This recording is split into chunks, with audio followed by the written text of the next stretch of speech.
So yeah, thank you for joining. I've very much enjoyed everything I've heard so far, which is a good news and a good start. Before I speak about myself and what I do, can I just say thank you very much for Domo, Alex and David for putting this event together, because they've been working quite a lot over the last few weeks, and I think it's a great start. So thank you very much. So yes, the few slides here, if I don't injure myself, is about telling you what we try to do, and perhaps how we get to here today, and also somehow to try to answer the question, what do you know about it? Which is one of the frequent questions we get. So I press any button, and it works. So the idea is to talk to you about the campus. You may or may not know, so you are second years, you may be first year, third year, I don't know. Some of you may be living on the campus, off campus, so I'm not sure all of you how much you know about the campus, so that's going to be a bit of a short whistle tour.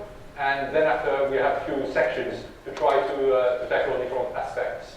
I think Donald is inviting everybody to maybe keep your questions to the end, so unless it's an urgent one, if you keep it to the end, we try to keep to the schedule of sessions, and we'll have lots of time to talk at that.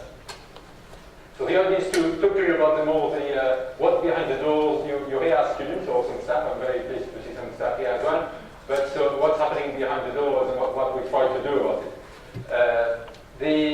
So that's the aspect, emissions, energy, waste, which is a subject of course, and something we haven't talked about so far, biodiversity and transport, which can be contentious as well.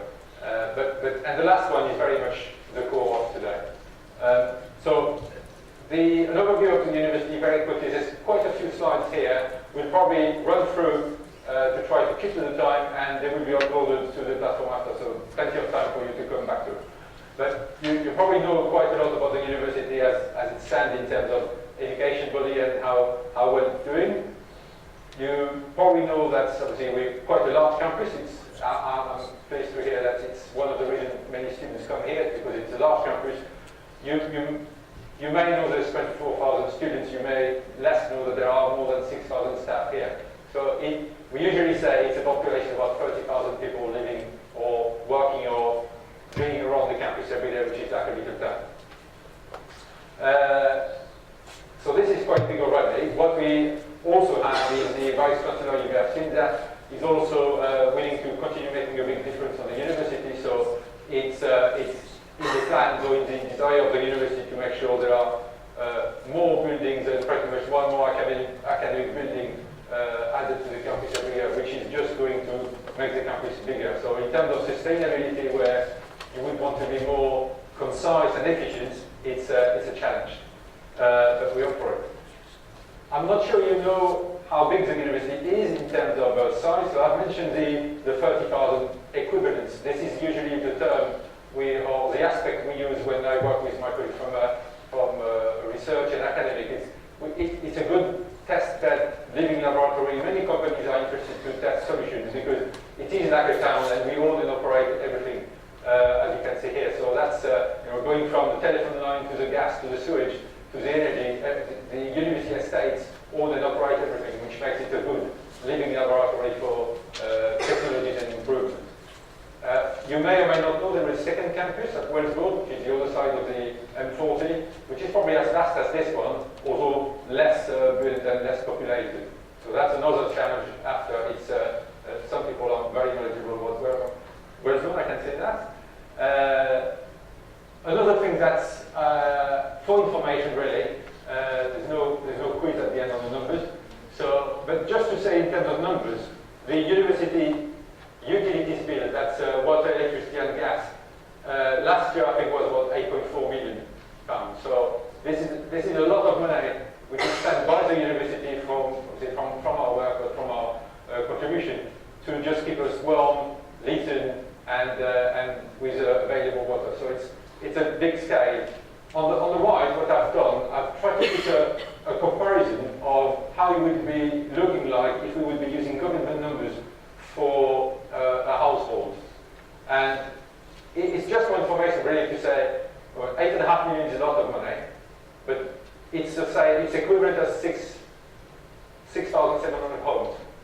but we are many more than 6,700 volts. So it's giving you a size of scale, but also a bit of an idea of efficiency.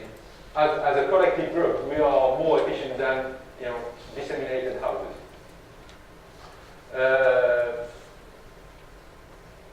That's the comparison I was just saying. So, in terms of environmental impact, we have to acknowledge that obviously building is environmentally impactful, and all the buildings and works which have been happening over the last 3 years are obviously adding to the carbon footprint of the university. And I'll come to that in a minute. At some point the pictures will stop happening. Sometime. But all those buildings are on the campus, and those ones are the next one which are start happening. You probably see the big hoarding of this for the National Automotive Innovation Center between here and University House. The Arts Faculty is not started. The new Cryfield Village works, I think I've started a few weeks ago. And the sports obviously have started a couple of months ago. So those ones will add to the university estate, but add also to the environmental footprint. And I'll tell you a few more about that. So this is what the university is. And when we come to talk about sustainability, usually that's a question which comes. Lots of people don't really know that we exist, and we exist as a team of 5 people in estates. So we try to spread ourselves. And lots of people say, I didn't know there was a team, and what do you do about it? So that's what we try to do, and of course, we can't speak to 30,000 people at the same time, but this is a genuine reason for getting this event today, and hopefully it's not the last one, and I'm very pleased that lots of people are willing to make a difference and contribute. So that's the reason, really, for our contribution. We have to accept, and I had a chat with Julie before, we have to accept that there is different opinions, because life is this way, there are different opinions, and we just have to live together. So, but criticism can also be constructive. As long as we can accept differences and try to make something of it, it is progress. So that's absolutely fine. Last year, some of you may or may not know, we had a complaint from students because the library was too hot, which is a criticism, but it's a positive one. Because 4 or 5 years ago, we did a project to control the temperature. Of course, something has gone wrong, so it gave us the opportunity to go back to it. So, to me, it's a positive. And what we have tried to do those few slides, which not very skilled in web design, but this is what I view as being our contribution and what we're trying to do. I think at the bottom, it's an education body, it's a place to learn and experience. So as far as sustainability is concerned, this is exactly what we try to do. We try to give a chance to everybody to learn, experience, and live and practice on the campus, something which is good to go when you leave the campus and you experience in your own life, or if you're a staff, in your own house and environment. I think sustainability is not necessarily material. It's not a car, it's not a fridge, it's not something you can handle every day. So it's about caring over the environment. It's caring about the future, maybe the planet or whatever else. But I think when you start caring about the future and the environment, then you can think about sustainability and what you can do about it. In my talks, I've stopped talking about climate change because some people don't believe into it. So something that I'm pretty certain can link all of us is natural resources. Natural resources are finite in many ways, whether it's the lithium in your mobile telephone or potable water or fossil fuel, and trying to have a common approach to use less of it, to be more careful about them, to waste less of them, is working together and addressing the sustainability agenda. And at the end of it, what we'd like to deliver is an enjoyable working environment. So, I mean, James' slides a bit later on will address a definition, but I think mine is hopefully we can try to have an enjoyable time in something which we believe is sustainable and can stay after our time. On the bottom corner, this is a website, the University Environmental Sustainability website, where you can find lots of that. So this is where we are. In terms of what we do about it and how we are active about it. Some of you may use the term living laboratory. I think it's an academic term in terms of behavior, I think. But in terms of research, academic research on technologies or renewable energies, lots of people are quite happy to use the term living laboratory as well in terms of we can test things because you can come to a state, there's one protocol, and we can try things. A few months ago, we've connected on the sports car park, there is a mini container. There are batteries inside, and we've plugged it to the university grid, and it's effectively a research tool for engineering. So we can do those things. That's a technical living laboratory. But also, we have lots of other ways we are engaging, from having students assignment every year, or interns, or creating events, or supporting societies. So that's what we do. The bottom right are people from the other side. We have a big campus. When people come for a walk, they usually enjoy the countryside, they enjoy the campus, and they may say, we could do more about it. So the Wildlife Trust and the Local Nature Partnership, which is more local to here, are two groups we also want to work with in more detail to have ways to further develop our biodiversity and ecology strategy. So that's what we practically do, those things. And although none of us are academics, we are quite happy to help, to contribute. And as far as the state is concerned, it's a contribution between the two worlds of technical staff, admin, and academic, where we're happy to contribute. So that's the more sustainability approach. There's a few slides about what really the university is about in terms of emission and carbon and energy, because that's most of our impact on the environment. That was a question about do you know which building that is? If you go on the 5th floor of the library, you'll see them because they're on the top of the building.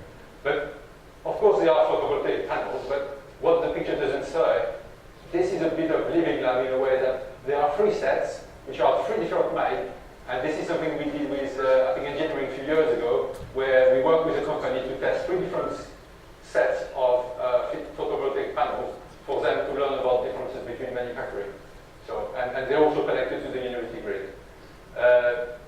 Going forward, most of our photovoltaic panels are on roofs, so you can't quite see them, but the little logo here, I should have said, by the end of next year, when NAICS open, we'll have about 27 tennis courts worth of PVs on the campus. So it's a sizable dimension. In terms of carbon emission, I'm sorry for the numbers, they're small and maybe they are a bit too technical, but what we're trying to do, the left is one of the metrics which is used in higher education.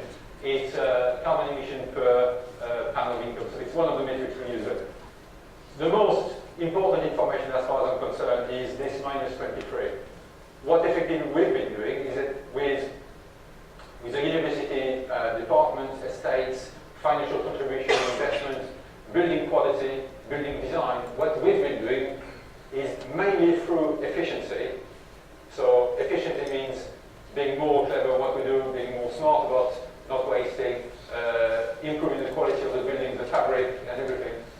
We have probably spent £1 million of LED lighting on this place over the last few years. We've been reducing carbon emission by 23%. Although the campus has grown by, I don't know, 20% or more. So that's already a contribution to the environment, although we're not as low as we would like to. We certainly have made a difference. The energy efficiency, I've just put a few questions here, because again, energy efficiency, I don't know what the definition is in absolute terms. My definition is trying to be not wasting natural resources, that's why I put that in front. But I've just put those 3 questions here as a bit of a game in a way. Leaving computer or getting console overnight on, is that wasteful? Is that efficient? In our days, computers can be turned off and on. I think LED lighting can be turned off tens of thousands of times with no problem. So there's no real concept of leave it on because it's better, apart from my internet provider saying that. So yes, leaving something on if you don't need it is wasteful, because somebody will be burning natural resources somewhere to keep you on. So this is why. So being efficient would be switching off when you don't need it. Leaving the tap open when washing your teeth, for example. That's water. The water is not energy. But is leaving water running wasteful of energy or not? Yes? Because somebody will be pumping water off the ground, then he will be treating the water, then he will be pumping back to you. If it's hot water, we will have been spending gas to make it hot for you. So yes, leaving it on is wasteful in a way. We try, whenever, to reset taps. Some are staying on far too long. If you see one, you should let us know. We try to make improvements. We select low flow when we make projects. So all those things are trying to address this element.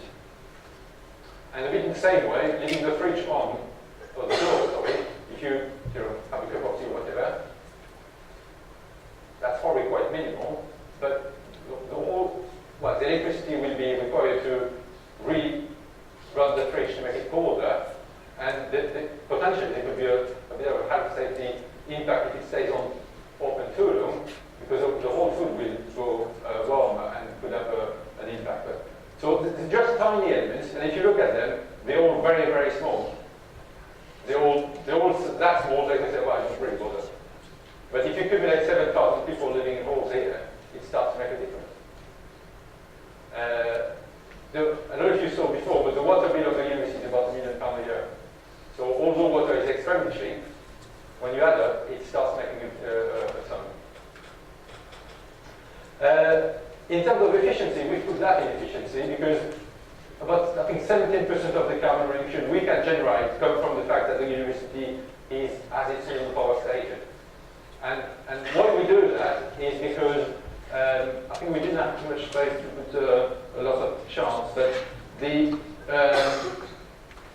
put charts. We'll come back later. But anyway, if some of you drive on the understand cars, what we're doing with the CHP is we put fuel in an engine. Those ones are, you can see, sized about 6 or 7 meters long. And what they do is that they transform the gas in the energy into electricity, which we make use and sell around the university grid, but also the heat, rather than being wasted in the car radiator or the exhaust, we'll circulate it around the campus. And there's about 23 kilometers of pipeworks around the campus. So this building, like many others, will be heated from the heat network. And this is where we're more efficient. So you take any power station in the country, even the most modern ones, they will be maybe 40, 50% efficient. Most of them will be probably 30% efficient, which means most of the gas or the energy you put in is wasted in the air. Whereas ours is never less than 70% efficient over the last 6 or 7 years, I've counted. So this is where many carbon saving are. And again, going back to my definition of sustainability, it's natural resources we're not wasting. So and this is significant investment. The university over the years probably has spent a few tens of millions in this. So operating our energy centers, our heat networks, our heating system, all that behind the doors, but it contributes highly to the efficiency of the university and to reducing the carbon emissions. That's the map I was looking at. So everything you can see in red on this campus map are pipeworks under the ground serving hot water from the energy centers. So it takes a little bit of maintenance to look after.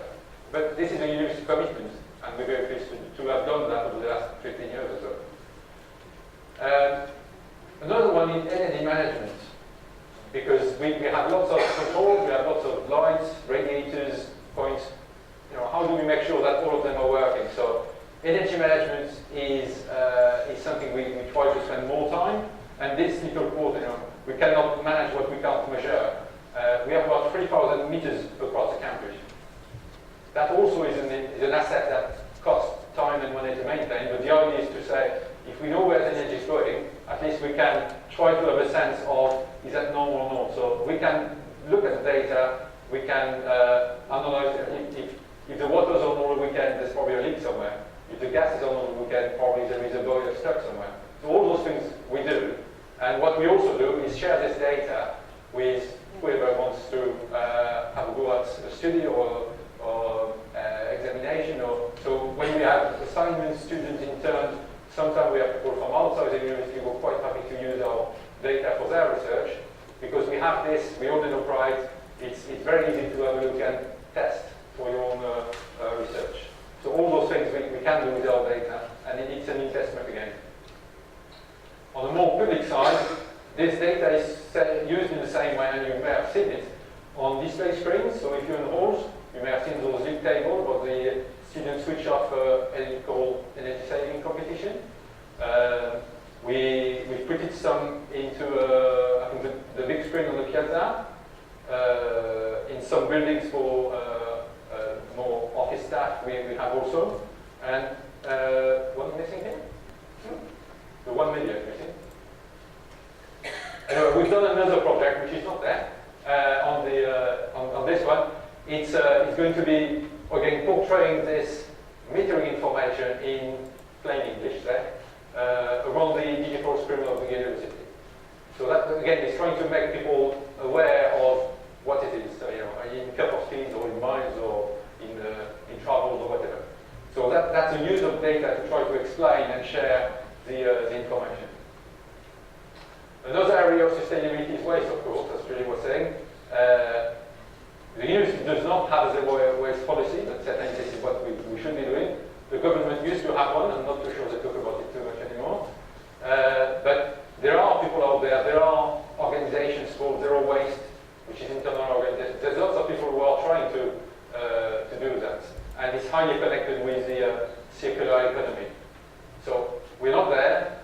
What we're trying to do is, again, being a bit more efficient as how we manage our waste. Today, a lot of our waste is recycled or sent to incineration, which is good. And the ultimate waste to landfill, as you can see at the bottom, is 2%. So it's fairly small. And even some of that is used for making roads and basement and so on. Lots of our waste is not end up in landfill, but there's still lots of waste, there's still lots of volume of waste generated. So that's what we'd like to tackle. And I fully agree with the point that we had students over the last 2 or 3 years auditing, and waste contamination, lack of identification, confusion is certainly something that we have to address and work on too. So I certainly welcome working with the students to reflect on that. Today, this information is also on our website. And if you ever want to know what can be recycled, where it can be recycled, there is an A to Z waste directory on the website, so that can be of use as well. Another element of sustainability, although not energy of course, is biodiversity and ecology. We have learned to have the very large campus here, and it's maintained, and I think the grounds team, which is about 35 people or so, are passionate about it. That's great. What we try to do is, not everybody maybe wants to have a walk around the campus, so what we try to do is bring diversity and wildlife and landscape closer to people. So with academics and staff, we have a small group we call a landscape group. And what we try to do is find ways to present or modify or design the university landscape in pockets in different ways. So this one is the first one we tried a few years ago, which we call the Jam Grove. It's behind the Westwood Cafe. There is a small corner there where we've been planting fruit trees, fruit bushes. There is a bench, and the grass is not mown the same way. So it's trying to make the diversity of landscape coming to us rather than trying to say, walk 10 miles and go to the countryside. In the same way, last year, we planted a few apple trees in lakeside residences. So again, this is trying to make everybody appreciate landscape and diversity. Because at the end of the day, this is what creates the oxygen for us to breathe. So. Another point on transport, I know it's highly contentious with the students because transport to Leamington and Warwick is not good enough. But in terms of alternative ways of transport, you probably know about the unicycle. Very popular. It's probably doubled in size since it's started, with more stations and more bicycles. And there's lots of discussions in the university to increase the facility for electrical vehicles. It's exactly the same as the rest of the country. Everybody says, yeah, more electrical cars, right? Okay, but then when will you plug them? How does that affect? If you plug them at the wrong time, is that going to burn more coal in the power station? So all those questions are very live in the estates, and that's something we want to address as well. We want to be supporting, and if possible, going forward. Something we didn't put on the slide is that very soon we should be able to communicate that there's more electrical vans going to the university, so there's going to be more communication on that fairly soon.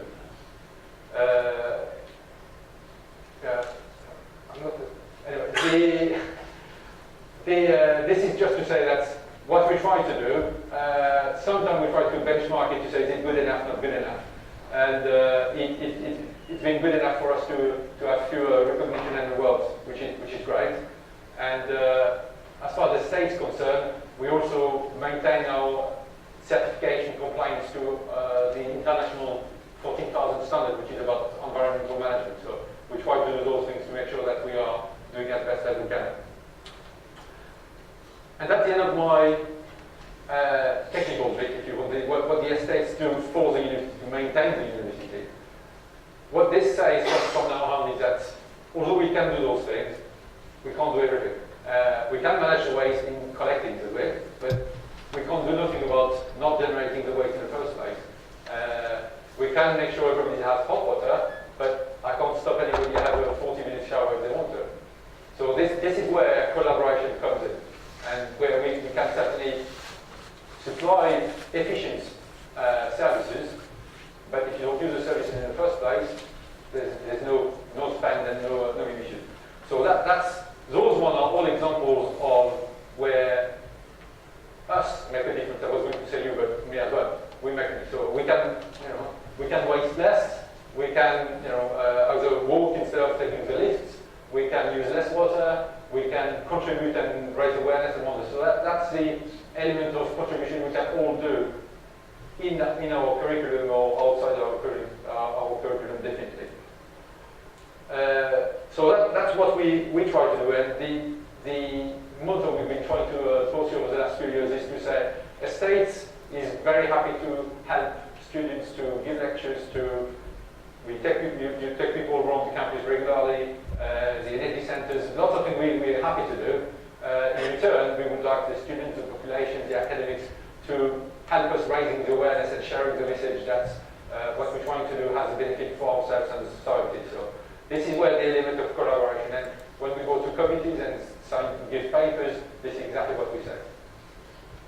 And what's very, very pleasing, in addition to seeing you here today, is that actions, initiatives already take place everywhere around the university.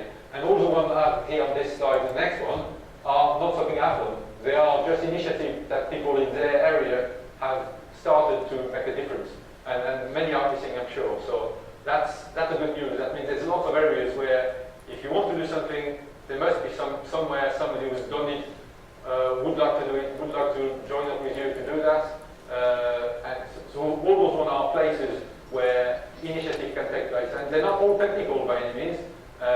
Engineering has lots of it, of course, because we use it in estates on our energy system, but social science, Donald is a good example, or others. There's lots of non-technical things. I usually say that all the arts side of the university, we don't do much with. So you were talking about filming or writing articles. We don't do much of that, and that doesn't require any technical skills. It's more requires communication skills and engagement skills. So that's where it's a whole prospect of more collaboration coming. And what we'd like to do after today, if you want to say a word on this, is try to make sure, as Donald was saying, that this is going online, so we can continue the conversation and the collaboration. So what we want to do is to create a much more interactive platform. You want to say something? Yeah, it's sort of self-explanatory. So you're going to hear lots of different ideas. You might have heard some already. The idea is that these will then get displayed on an online portal.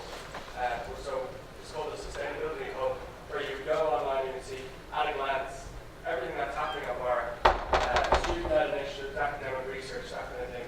And then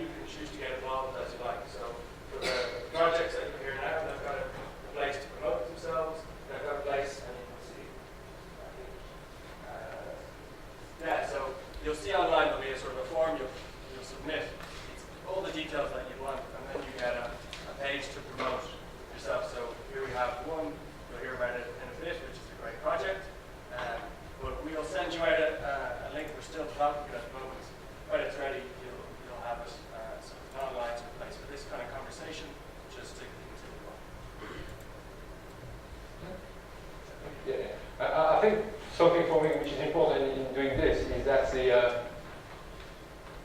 I don't know if it's in your mind, but I would assume that if you're here as a user, if the service is not there, then it's the university that it happens, which becomes difficult because who is the university and it can be very complicated to find. The idea with this is that the platform becomes more interactive and you can own your space.